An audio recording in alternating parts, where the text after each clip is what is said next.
విజయసాయి రెడ్డి. చంద్రబాబుకు లొంగిపోయిన మరో వ్యక్తి.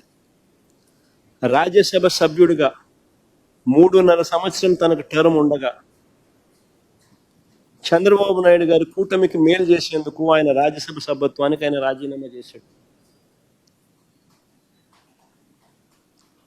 వైఎస్ఆర్సీపీకి ఎమ్మెల్యేల బలం లేదు, మళ్ళీ రాజ్యసభకు వైఎస్ఆర్సీపీ పంపించే అవకాశం ఉండదు అని తెలిసి తన రాజీనామా వల్ల చంద్రబాబు నాయుడు గారి కూటమికి మేలు జరుగుతుందని తెలిసి తన 3.5 సంవత్సరం టర్ము ఆ కూటమికి తాను ప్రలోభాలకు లోనై అమ్మేసి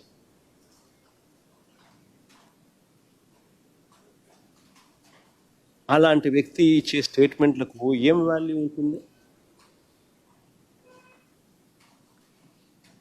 అటువైపు నుంచి మనం కూడా ఇటువైపున ఏమన్నా తీసుకుని ఇటువైపున తీసుకొని ఇదే మాదిరిగానే చెప్పిస్తే వాల్యూ ఉంటుంది.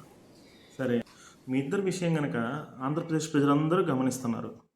మీ సంగతి ఎలా ఉందంటే, విక్రమార్కుడి సినిమాలో బ్రహ్మానందాన్ని దొంగ అని అంటే, నేను దొంగనైతే నీ వెనకాల ఉంది ఎవరో, నీ అమ్మ మొగుడా అని చెప్పి అడిగినట్టుంది మీ ఇద్దరు సిచ్యువేషను. లాస్ట్ 5 ఇయర్స్లో తెలుగుదేశం పార్టీ అధికారంలో ఉన్నప్పుడు విజయసాయి రెడ్డిని తెలుగుదేశం పార్టీ ఎదవా అనే అంది, నిన్ను కూడా ఎదవనే అంది. ఈరోజు విజయసాయి రెడ్డి ఎదవని చెప్పి నీకు అర్థమైంది. ఆంధ్రప్రదేశ్ ప్రజలకి 5 సంవత్సరాలు నీ పరిపాలన చూసి నిన్ను ఎదవగా స్టాంప్ వేసారు. ఈరోజు కొత్తగా విజయసాయి రెడ్డి గురించి ఎందుకు, ఒక నమ్మిన బంటనే.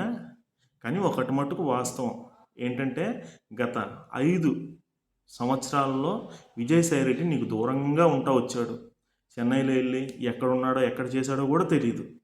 ఇక్కడ ఒక విషయం అయితే గుర్తుపెట్టుకోవాలి వైఎస్ఆర్సీపీ వాళ్ళందరూ కూడా, 2019 నుంచి 2024 వరకు జగన్మోహన్ రెడ్డి అనుభవించిన సీఎం పదవి, దానికి పడ్డ కష్టం అంతా కూడా జగన్మోహన్ రెడ్డి కన్నా విజయసాయి రెడ్డి ఎక్కువ పడ్డాడు అని చెప్పి ప్రతి ఒక్కరికి తెలుసు.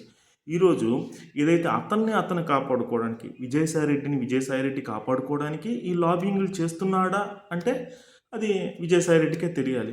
కానీ జగన్మోహన్ రెడ్డిని గెలిపించడం కోసం అక్కడ కేంద్రంలో రాజ్యసభలో ఎన్ని లాబింగ్లు చేశాడంటే 2014 నుంచి 2019 వరకు, ఆఖరికి జగన్మోహన్ రెడ్డిని, ఎందుకు పనికిరాని జగన్మోహన్ రెడ్డిని సీఎం చేయడం కోసం నిజంగా చెప్తున్నా విజయసాయి రెడ్డి కష్టపడ్డాడు.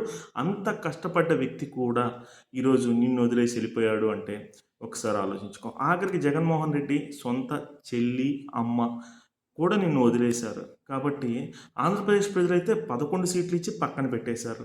ఇంకా నువ్వు ఇలాంటి విషయాలు మాట్లాడటం చాలా చీప్గా ఉంది. కాబట్టి ప్రజలకి పనికొచ్చే ఉపయోగపడే విషయాలు మాట్లాడమని చెప్పి నేనైతే చెప్తూ ఉన్నాను.